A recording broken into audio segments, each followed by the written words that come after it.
나와 잘 지내려면 먼저 나 자신을 아껴라. 자신을 탓하며 스스로에 대한 믿음을 깎아낼 때가 아니라 자기 자신을 이해하고 받아들일 때 비로소 내가 가진 약점을 극복하고 장점을 극대화할 수 있다. 친구 집에서 있었던 일이다. 친구가 나와 대화를 나누는 동안 친구의 아이는 옆에서 피아노 연습을 하고 있었다. 그런데 한창 이야기가 오가는 중 친구의 아이가 갑자기 흥분하며 발을 동동 구르는 것이 아닌가. 아이는 몹시 화가 나고 초조한 모양이었다. 이에 친구는 곧장 아이에게 다가가 관심 가득한 표정으로 물었다. 왜 이렇게 화가 났을까? 그러자 아이는 얼굴이 벌겋게 달아올라 울음을 터뜨리며 말했다. 피아노를 잘 못 치겠어요. 계속 연습했는데도 잘 안 돼요. 순간 친구는 황당함에 넋이 나간 표정이었다. 그게 무슨 대수라고. 계속 연습하면 되지. 라고 생각하는 눈치였다. 하지만 다행히도 친구는 그 생각을 입 밖으로 내지 않았다. 다시 휙 하고 손가락으로 나를 가리키며 말했다. 저 삼촌이 피아노 진짜 잘 치잖아. 그런데 삼촌도 엄청 많이 연습해서 잘 치게 된 거야.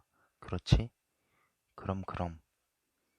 나는 친구의 말에 맞장구를 치고는 아이에게 말했다. 연습할 때 손가락이 말을 잘 안 들으면 정말 괴롭지. 그치? 아이는 고개를 끄덕였다. 삼촌도 그랬어. 하지만 그렇다고 자기 자신을 탓하거나 손가락을 혼내면 안 돼. 그럼 더 말을 안 듣게 될 테니까. 이는 내 경험에서 우러난 말이었다. 말 안 듣는 손가락을 혼낸다는 것이 조금은 유치할지 모르지만 사실 어른들도 그런 행동을 할 때가 많다. 예컨대 샤워하거나 밥을 먹다가 며칠 전 고객과 대화를 나누다 말실수를 한 일이 떠올라 갑자기 울컥 화를 내며 아, 이 바보, 어떻게 잘하는 일이 하나도 없냐, 망했어, 또 망했다고 라고 혼잣말을 내뱉을 때 옆에 사람이 없다면 그냥 욕설을 내뱉었을지도 모를 그런 때가 있다. 이러한 행동을 했던 자신이 비정상이 아닐까 걱정스럽다면 걱정할 것이 없다.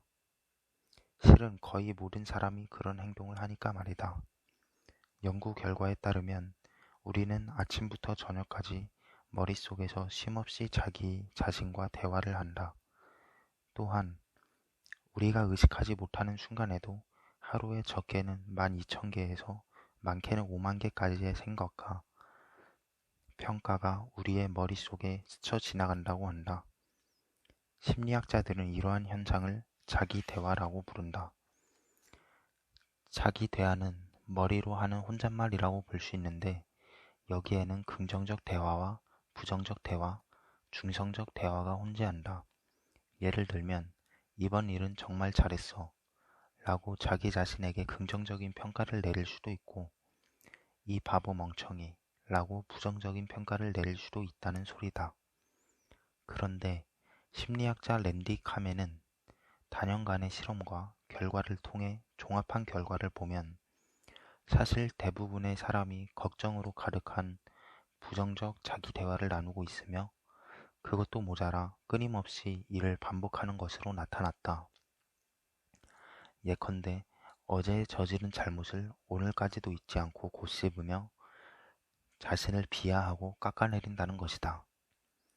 못 믿겠다면 다음번에 자기 대화가 머릿속에 떠오르거든 그 생각이 부정적인 것인지 긍정적인 것인지 살펴보라. 우리가 알게 모르게 자기 대화는 우리에게 큰 영향을 미친다. 실제로 우리는 아주 어려서부터 자기 대화를 시작하는데 이때 자기 대화의 내용은 개인의 성장 배경이나 경험에 영향을 받는다.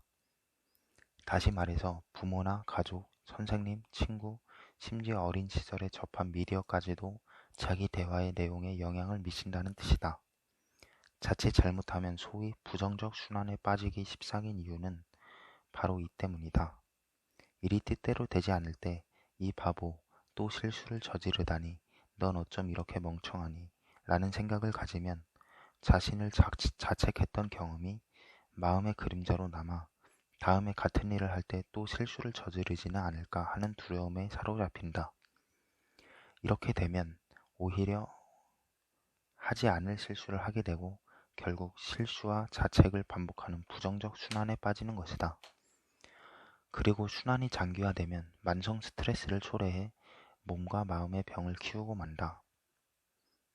자기 대화는 자신감과 자존감에도 영향을 미쳐 심각한 경우 반려자와의 관계에 잡음을 만들기도 한다. 그도 그럴 것이 자기 자신에 대한 원망과 한탄이 몸에 밴 사람과 함께하길 원하는 사람이 누가 있겠는가? 여기서 흥미로운 사실은 우리 모두가 실은 우리 자신에게 꽤 잔인하다는 점이다. 왜냐? 자신을 나무라고 비하하는 것도 모자라 자신이 싫어하는 사람에게도 하지 못할 말을 자신에게 서슴없이 퍼붓기 때문이다. 자기 대화를 할 때만큼은 그 누구보다도 자신에게 엄격해지는 셈이다. 그런데 우리가 우리를 비난하고 질책하는 것처럼 우리는 정말 그렇게 능력 없고 멍청한 사람일까? 사실 자기 대화를 하는 과정에서 우리가 그 생각들의 정확성을 따지는 경우는 특히 극히 드물다.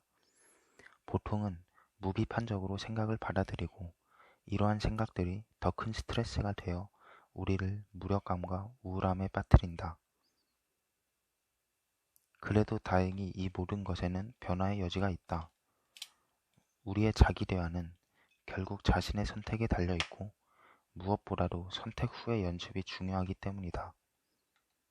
낙관적인 사람이 비교적 긍정적인 자기 대화를 한다는 사실은 연구 결과를 통해서도 밝혀진 바다. 그들은 자기 자신이 많은 일을 할 수 있다고 믿는데 그 자신감만큼이나 신체적으로나 정신적으로나 건강한 편으로 나타났다. 그렇다면 부정적 순환을 끊어내는 방법에는 무엇이 있을까? 내가 제안하는 방법은 세 단계로 나뉜다. 첫째, 부정적인 대화를 글로 옮겨 적어 자기를 인식할 것. 둘째, 2인칭을 사용한 긍정적인 대화로 자신을 격려할 것. 셋째, 혼잣말을 두려워 말고 용감하게 입 밖으로 내볼 것. 단계별로 설명을 덧붙이자면 이렇다. 먼저 부정적인 대화를 글로 옮겨 적어 자기를 인식해야 하는 이유는 우리가 평소 부정적인 자기 대화에 주의를 기울이지 않기 때문이다. 즉, 주의를 기울이는 연습을 통해서만 비로소 자기 대화를 인지하게 되는데 그 연습 방법의 하나가 바로 부정적인 자기 대화를 글로 옮겨 적는 것이라는 뜻이다. 자기 대화를 글로 옮겨 적으면 이 생각들이 진짜인지 아닌지를 좀 더 쉽게 점검 가능하다. 그리고 그렇게 점검을 하다 보면 우리의 되뇌가 우리에게 가혹한 순간이 생각보다 훨씬 많다는 사실을 깨닫게 될 것이다. 자기를 인식했다면 그 다음은 2인칭을 사용한 긍정적인 대화로 자신을 격려할 차례다. 앞서 언급했던 내 친구의 아이를 기억하는가? 만약 당신이 부모라면 울음을 터뜨리며 난 바보예요. 잘하는 게 아무것도 없다고요. 라고 말하는 아이에게 뭐라고 대꾸하겠는가? 아직 배우는 중이라 그렇지. 넌 절대 바보가 아니야. 넌 할 수 있어. 분명 그럴 거라고 믿어. 라고 말하지 않겠는가? 아마 당신은 아이에게 이렇게 말할 것이다. 그것도 진심을 다해서. 그러면서 왜 자기 자신한테는 진심을 다해 이렇게 말해주지 못하는가? 때로는 스스로 부모의 역할을 분해 초조한 내면의 목소리를 보듬어줄 필요가 있다. 심리학에서는 이런 방법을 자기자비라고 일컫는다. 자기자비와 자기연민은 서로 다른 개념이다. 자신의 불쌍한 면을 핑계로 다른 사람의 동정을 구하려 하는 것이 자기연민이라면 장점이든 단점이든 있는 그대로의 자신을 받아들이고 온전히 공감하는 것이 자기 자비이다. 자기 자비는 자신의 감정을 달래는 데도 큰 도움이 되지만 자신을 좀 더 명확하게 이해하는 데에도 도움이 된다. 자신을 탓하며 스스로에 대한 믿음을 깎아낼 게 아니라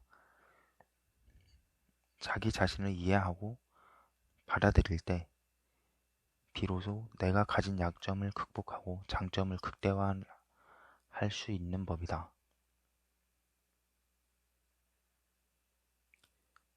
축구 경기를 보면 축구 선수들을 응원하는 응원단이 항상 함께 하는데 사실 우리의 대뇌에도 이러한 응원단이 필요하다. 화려한 응원 도구나 춤, 재주 넘기 같은 기술은 필요 없다. 그저 전심전력으로 자신을 믿고 지지해주면 그것으로 충분하다.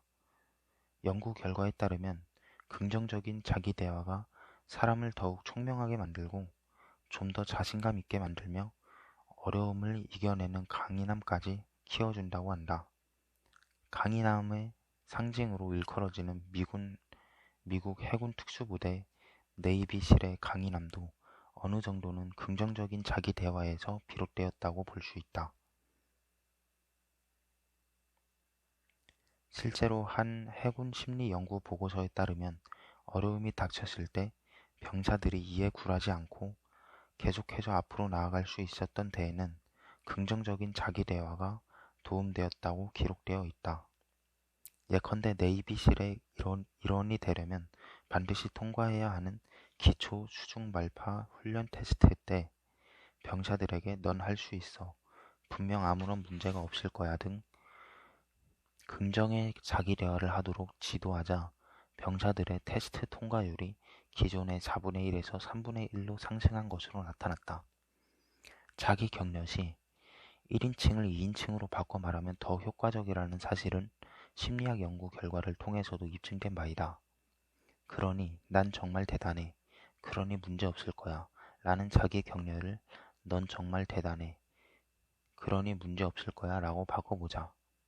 어려움이 닥쳤을 때 2인칭을 사용한 자기 격려로 자신의 부정적인 내면의 목소리를 달래준 다음 마지막으로 할 수 있는 일은 바로 혼잣말을 두려워 말고 용감하게 소리내어 말하는 것이다.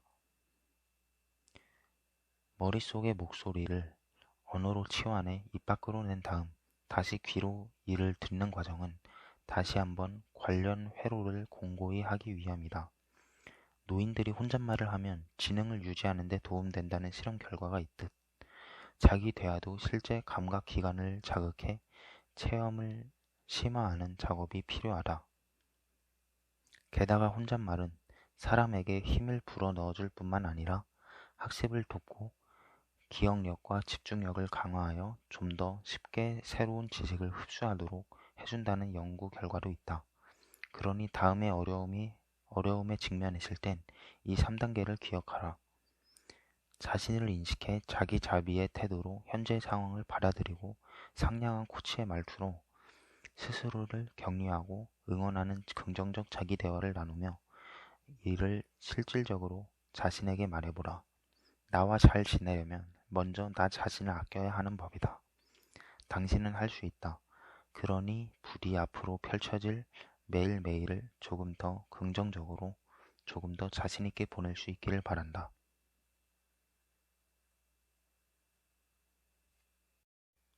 당신은 당신이 생각하는 것보다 강하다. 자신감은 우리가 생각하는 그 이상으로 중요하다. 우리가 살면서 어떤 일을 완수하는 데에는 능력도 중요하지만 무엇보다도 자신감이 있어야 한다. 당신은 자신감이 중요하다고 생각하는가? 이 질문에 아마 대부분의 사람이 매우 중요하다라고 대답할 것이다. 나 역시 그렇게 생각한다. 실제로 자신감을 가져서 좋은 점이 매우 많기 때문이다. 특히 사회생활을 하는 데에는 자신감의 유무가 꽤 큰 차이를 낳는다. 자신감을 가지고 일을 하면 효율성을 높일 수 있을 뿐만 아니라 다른 사람에게도 믿음을 줄 수 있다. 그러나 이러한 자신감을 유지할 수 없는 순간도 있다. 남들 눈에는 순풍에 돛단 듯 순조롭게만 보일 때도 자꾸만 일이 꼬이는 것 같아 가슴 한편이 답답하기도 하고, 전에는 술술 잘만 진행됐던 일이 지금은 왠지 자꾸 벽에 부딪히는 느낌이 들기도 한다. 다른 사람에게 자신의 고민을 이야기하면 다들 괜찮아, 아무 문제 없어 라고 말하지만 뭔가 문제가 있다는 생각을 좀처럼 떨쳐내기 어려울 때도 있다. 남들이 나를 위로하고 칭찬할수록 실은 자신이 빚 좋은 개살구에 불과할까봐 불안하고 두려운 마음이 엄습한다는 것이다. 물론 사람이라면 누구나 감정의 기복을 겪는다. 가끔 기분이 저조한 건 지극히 정상이란 소리다. 문제는 이처럼 저조한 기분이 자기 자신에 대한 비난과 의심을 불러올 때다. 그렇게 되면 사실 나는 유명무실하고 무능력한 사람이라는 생각이 머릿속에 가득 차게 되고, 심각할 경우 곧 우울증에 걸릴 것만 같은 느낌이 들기도 한다. 이렇게 불현듯 찾아오는 자기의심에는 다 이유가 있다. 그리고 이러한 현상은 상대적으로 보편적이기까지 하다. 특히 사회생활을 할 때는 더욱 그렇다. 자신만만할 때가 있는가 하면 갑자기 자신감이 사라져 자신이 허울 뿐인 빈 껍데기라고 생각될 때도 있다. 심리학자들은 이러한 심리 상태를 일컬어 가면증후군이라고 한다. 연구 결과에 따르면 가면증후군을 겪는 사람들의 비율이 절대 낮지 않다. 정도의 차이가 있을 뿐 70%에 육박하는 사람들이 일생 중 어느 한 시기에는 이러한 심리 상태를 경험하며, 우리가 흔히 천부적인 재능을 타고났다고 생각하는 성공 인사의 경우에는 특히 보편적인 것으로 나타났다. 그렇다면 가면증후군이란 정확히 어떤 것일까? 가면증후군이란 이를테면 일종의 주관적 느낌이다. 즉, 자신의 성공이나 명성이 노력이 아닌 운이나 다른 요소로 얻어졌다고 생각하며 언젠가 자신의 가면이 벗겨져 무능함이 밝혀지지 않을까 불안해하는 심리를 말한다. 특히 어떠한 일에 순조롭게 성공했을 때 가면 증후군을 겪는 사람들은 자신에게 그러한 결과가 마땅치 않다고 여기며 마치 남들을 속이는 것 같은 기분을 느낀다. 하버드 비즈니스 리뷰에 실린 가면 증후군을 겪는 사람들의 특징을 보면 다음과 같다. 첫째, 가면 증후군을 겪는 사람들은 실패를 두려워한다. 때로는 실패에 대한 두려움이 너무 커 자신에게 주어진 일을 잘 해내고도 어딘가 실수를 하지 않았을까? 언젠간 그 실수가 드러나지 않을까 하는 생각에 우려하기도 한다. 둘째, 자신은 자격 미달이라고 생각한다. 상사나 사장이 누군가에게 임무 또는 직책을 부여하는 건 그만큼 그 사람을 인정한다는 뜻으로 해석할 수 있다. 그러나 가면 증후군을 겪는 사람들은 자신이 그 임무에 혹은 그 자리에 어울리지 않는 사람이라거나 그럴 자격이 없는 사람이라고 생각해 깊은 근심에 빠진다. 셋째, 모든 것이 그저 운이 좋아서라고 생각한다. 자신이 좋은 성과를 거둔 이유는 자신의 능력이 뛰어나서가 아니라 순전히 운 또는 타이밍이 좋아서라고 생각한다. 그래서 다음엔 이 같은 행운이 따르지 않을 것을 겁내 새로운 시도를 하려고 하지 않는다. 그렇다면 가면 증후군이 우리의 생활에 어떤 영향을 미칠까?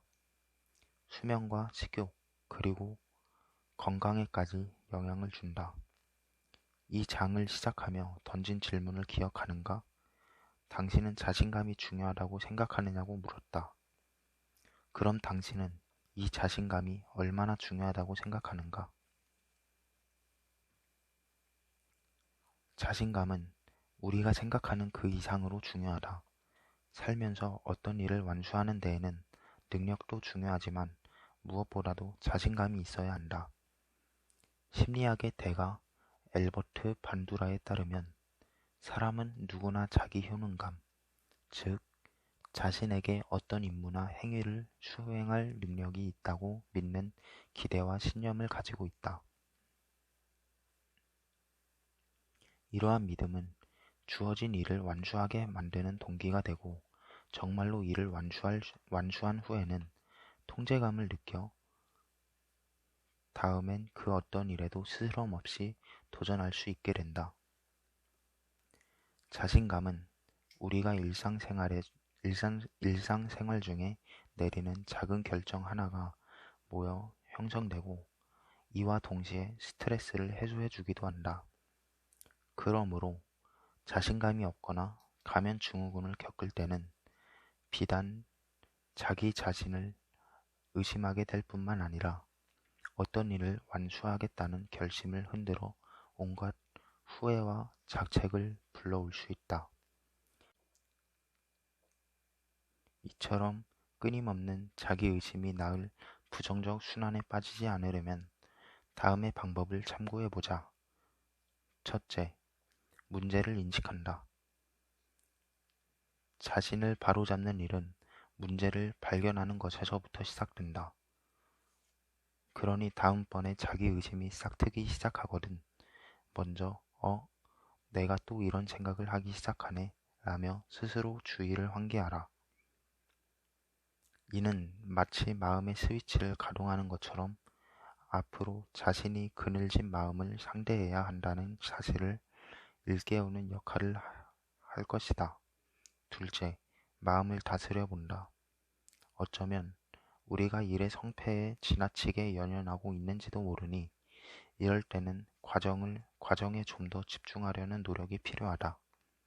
그러니 모든 일에는 그 과정을 통해 배울 점이 있으며 실패하더라도 그 과정에서 개선할 점을 찾을 수 있다는 사실에 집중해보라. 셋째, 대화를 해본다. 부정적인 생각들이 물밀듯 밀려올 때는 자기 대화를 가동해 이렇게 말해보는 것이다. 가끔 자신감이 떨어질 때도 있지.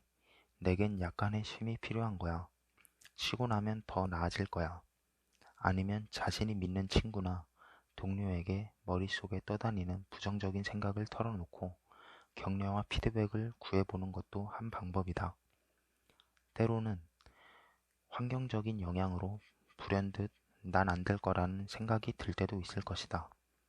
이를테면 자신보다 더 노력하는 사람을 만났을 때라든지 일이 생각처럼 그리 간단하지 않음을 깨달았을 때이다.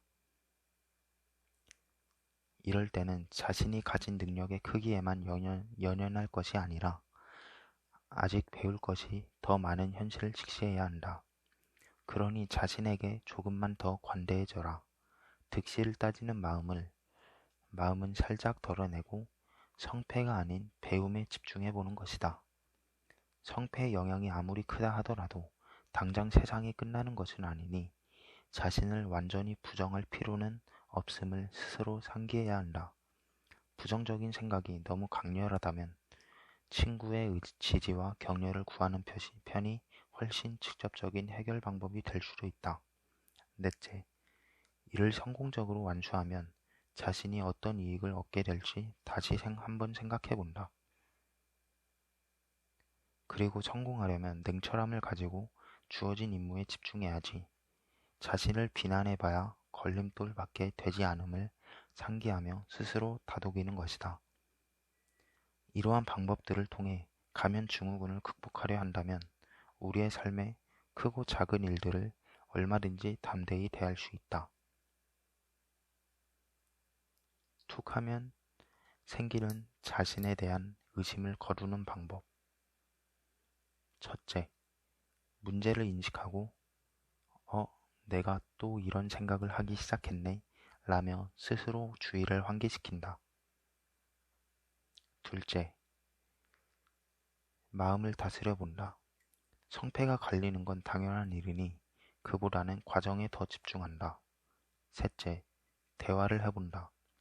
자기 대화를 가동하거나 자신이 믿는 친구나 동료에게 머릿속에 떠다니는 부정적인 생각들을 털어놓고 격려와 피드백을 구해본다.